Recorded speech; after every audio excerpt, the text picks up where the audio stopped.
It's cold. Mom, help me. My daughter, who was supposed to be at my ex-husband's house, suddenly called me on my cell phone and asked for her help. Even though it was the middle of winter and snow was falling, she was locked in her stepmother's closet for over 4 hours. In a panic, I rushed over and managed to break down the door of the storeroom, and inside I found my daughter unconscious, her body trembling. Martina, stay strong. No matter how many times I call out to her, she doesn't respond with a bloodless white face. I hurriedly got into a waiting ambulance and headed to the hospital with a prayerful feeling. I will never forgive my ex-husband and his new partner for doing such horrible things to my daughter. I clenched my fists and decided to take revenge. I'm Noreen, 29 years old. My husband, Vince, who is an office worker, was my classmate at the same high school, and we got married 8 years ago and became a housewife. I was blessed with a child and was living a happy life with my 7-year-old daughter Martina. Around the time my daughter entered kindergarten, my husband started looking down on me, and I couldn't stand it anymore, so we divorced 6 months ago. Of course I wanted to keep Martina, but my ex-husband was vehemently against it. How are you going to raise Martina as a housewife? Even though I wanted to refute his words, I couldn't, but I simply couldn't hand over custody to my ex-husband. The case went to court, but I lost custody of my daughter because I had no income and my parents had already passed away, so I had no one to rely on.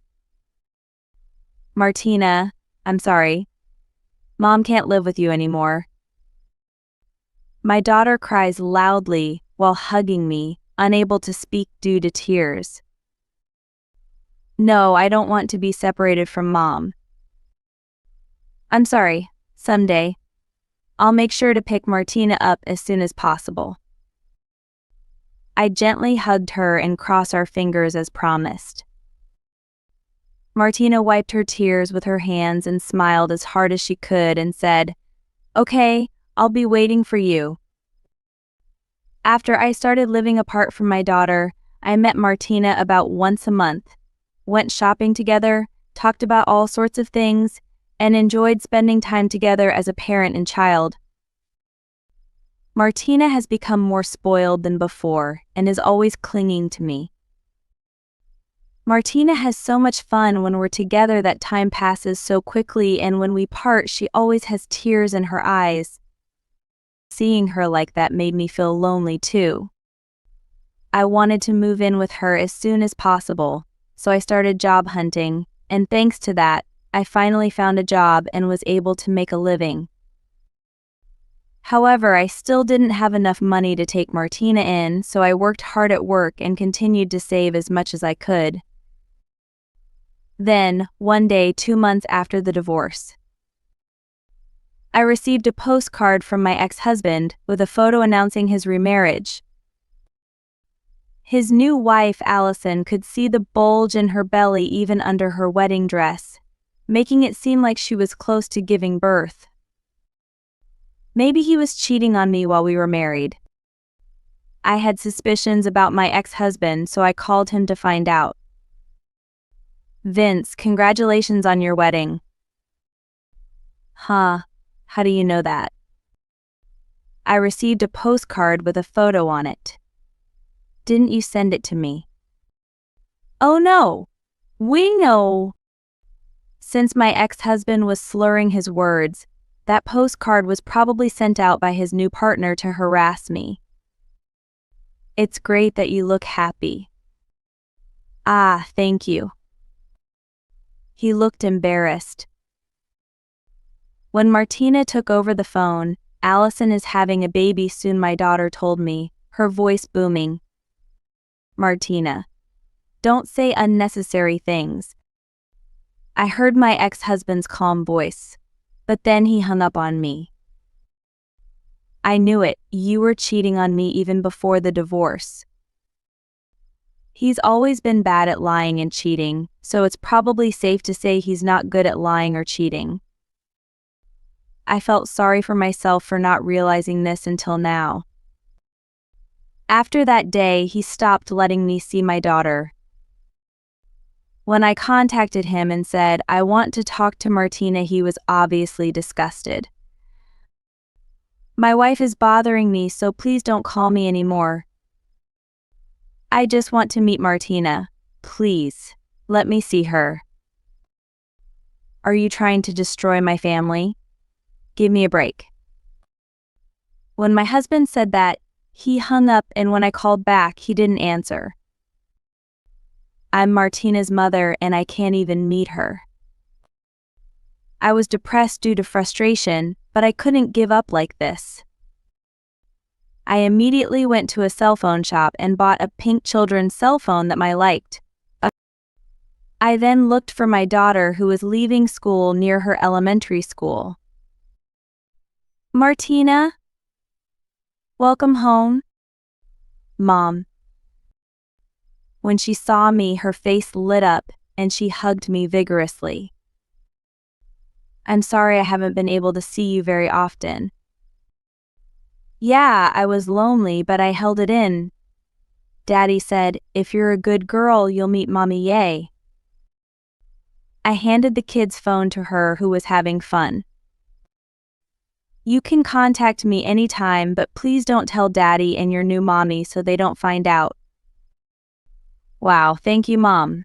Okay, don't tell them. Seeing my daughter's joy with sparkling eyes made me smile too. From that day on, Martina and I started exchanging emails every day, and we talked happily about school and friends. Whenever I would ask her, do you have any problems, she would always reply, Mom, don't worry, it's okay. I felt relieved every time I saw those letters. Mommy will always be on Martina's side. I love you, I told her every day. Even though we were far apart and couldn't see each other, I felt happy that I could still connect with Martina via email. 2 weeks later. When I finished work in the evening, it was snowing outside. As I was walking home, shivering from the cold, I suddenly received a call from my daughter on my cell phone. Mommy, I'm cold. Help me. My daughter's urgent voice suddenly filled my ears. My heart palpitated as I heard her words asking me for help.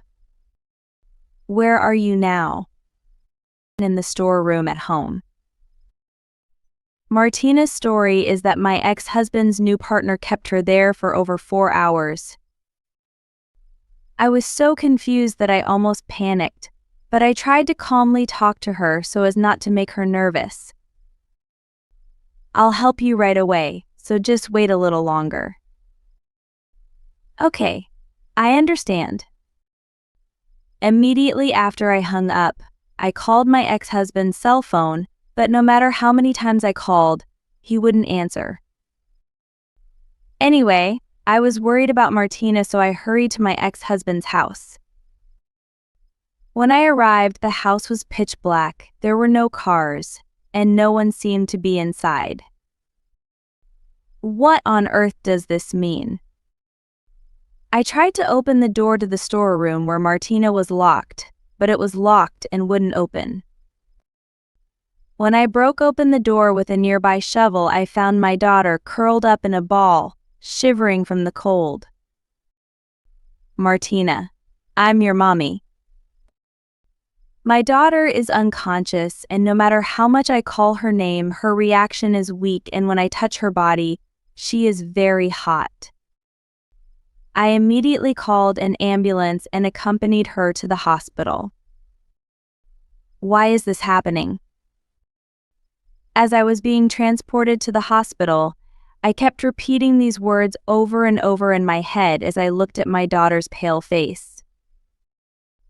During our usual email exchange, I was completely relieved when my daughter told me, "Don't worry, it's okay." I wonder why I didn't notice it sooner. I kept blaming myself for my naivety. Furthermore, at the hospital, doctors told me that she was in a very critical condition. I felt a burning anger as I held my daughter's cold hand as she lay in her bed and did not regain consciousness. I will never forgive my ex-husband and his new husband for putting my daughter through this. I will definitely send them to hell. I decided to take revenge on both of them. At night, my ex-husband called me. Apparently, a neighbor told me that I was there when the ambulance arrived at my house. Don't take Martina away without permission. Give her back. Don't interfere in our discipline. I can also hear the yelling of my ex-husband, probably because I'm in speaker mode. I have custody. You can't just do this without permission. That's right. I'll complain to the police. As they made a fuss, I took a deep breath and calmly told them, "Your daughter is dead." My ex-husband gasped for a moment. After a moment of silence, he asked in a trembling voice, "You're kidding. It's all your fault." Then, in contrast to my ex-husband, I heard his new partner laughing out loud. "Ahaha, it's just nice to have no one in our way anymore. She was always comparing me to you and she never called me mom, so she wasn't cute at all." I was taken aback. Is that why this woman had such a hard time with my daughter, who was only 7 years old, that she even locked her in her closet? In the first place, I wondered if Martina was really my child because she didn't look like me at all. Even he gets caught up in the words of his new partner and starts talking about it. I could barely contain the anger that was rising in me. She's Martina, is she really my child? Maybe she was the child of a different man. A lewd laugh can be heard coming from the other end of the phone. It's too terrible to say this much. I don't want to have any more conversations with these scumbags. That's how I felt, so I told her while holding my trembling hand. I'll be handling the funeral preparations, so I'll let you know as soon as the date is decided. I hung up the phone and let out a deep sigh. How can you say such terrible things in this situation? I was so sad and frustrated that I couldn't stop crying.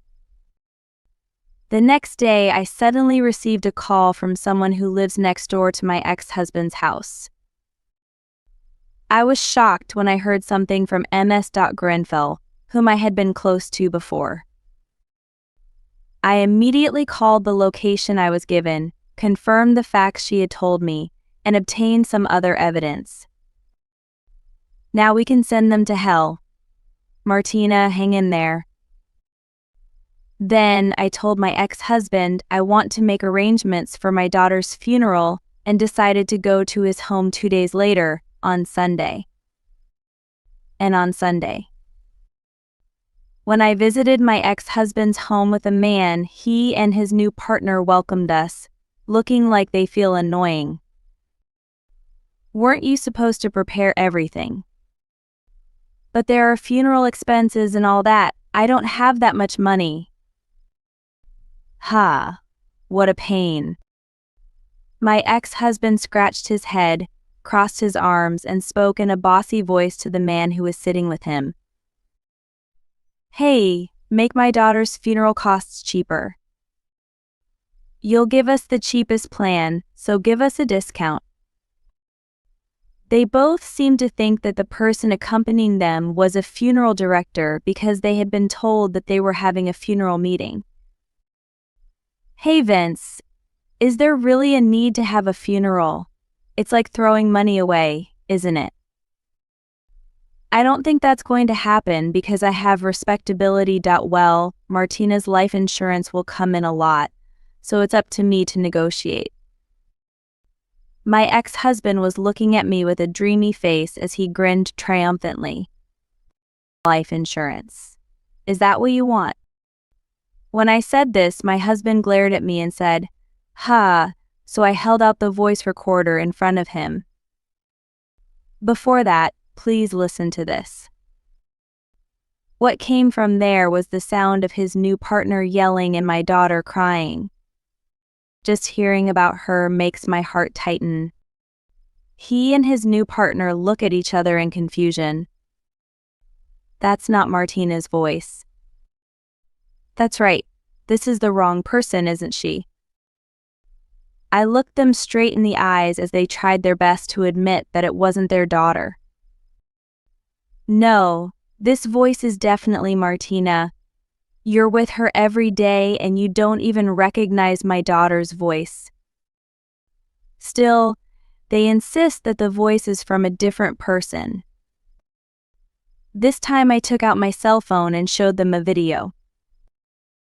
Are you still trying to get away with this? It was a video of Martina being forced to lock herself in a storage room because his new partner didn't like it. The faces of the woman and my daughter are clearly visible in the video.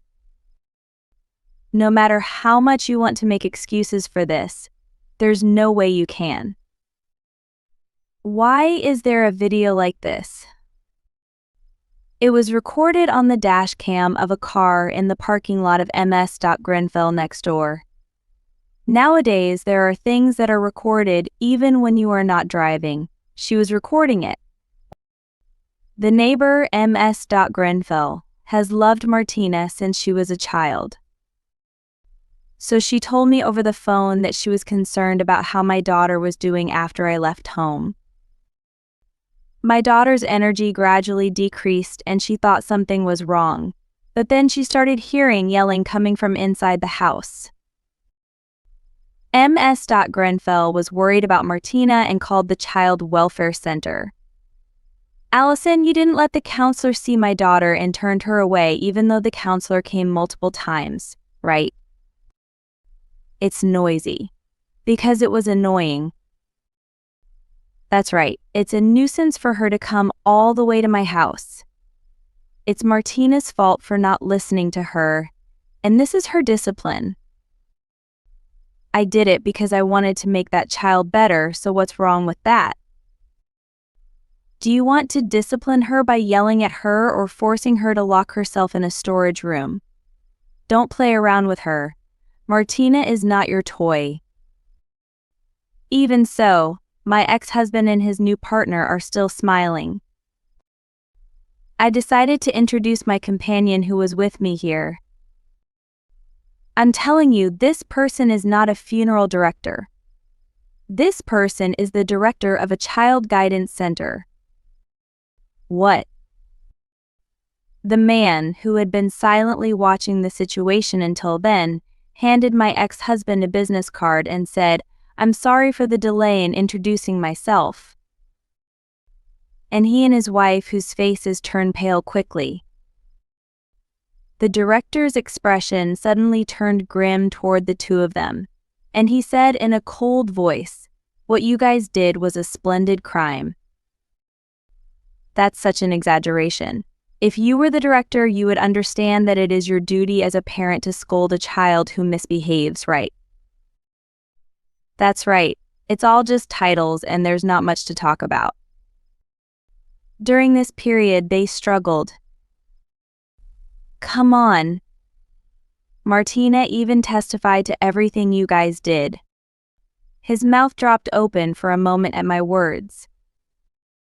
Then he burst into laughter. Ha ha ha ha. There's no way someone who went to the other world could do something like that, right? That's ridiculous. Yes, what are you talking about? Ahaha. They pointed at me and laughed, and I told them with a smile. Oh, Martina is alive and well. What? That was a lie to keep you guys from taking her back. When they heard this, their eyes widened and their mouths opened and closed like goldfish. Martina was a nuisance to you guys, right? You said that clearly, right? Then why didn't you give her custody when you divorced?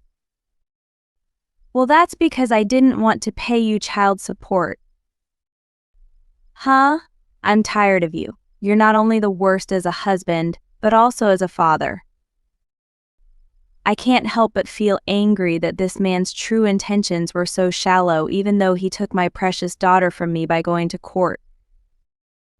From now on, I will take back custody of Martina, even if it means going to court, and I will send you all to hell. Noreen, don't say such scary things. I will give Martina to you. Huh? That's fine, right? It's not good at all. It's your responsibility as her father to reflect on what you've done and make amends, right? I decided to further attack my ex-husband, who still didn't seem to be seriously remorseful. And one more thing. Allison got pregnant before we got divorced, right? What are you talking about? His eyes were swimming, and she looked down, clearly upset. No matter how much you guys cheated, if I investigate, I'll find out for sure, right? I'm going to demand exact compensation from now on, so be prepared. It's okay to say that now. It's enough. Please give me a break from apologizing. There's no way I'll forgive you. That's why I filed a police report. As soon as my ex-husband heard that it was the police, he turned pale and suddenly changed his demeanor, crouched down on the floor, and knelt down on me. I don't want to get caught. Martina is alive. Noreen, please let me go, please. With a runny nose dripping from his face, he kept pleading with me to withdraw the complaint, and next to him, his new partner, who had always had a strong attitude, bowed deeply to me. I'm about to give birth. Noreen, please withdraw the damage report immediately. I despise these two people from the bottom of my heart for their selfishness. The director said in a stern voice, "Why don't you just give up anymore?" However, they suddenly ran to the front door and opened it in an attempt to escape. However, he was arrested by a police officer who was already waiting there. I had nothing to do with it. Allison did it all. Huh? You were the one who told me to lock her in the storeroom. The two of them were shouting loudly and resisting in vain. It was so loud that the neighbors gathered around. Then, they were put into a police car while many people watched. Sometime later, the court decided that they would serve within the walls. I was finally able to get my daughter back by filing a petition for change of custody. I'm happy to be with Mom, my daughter says with her biggest smile. In order for my daughter to lead a fruitful life, I was determined to make Martina happy.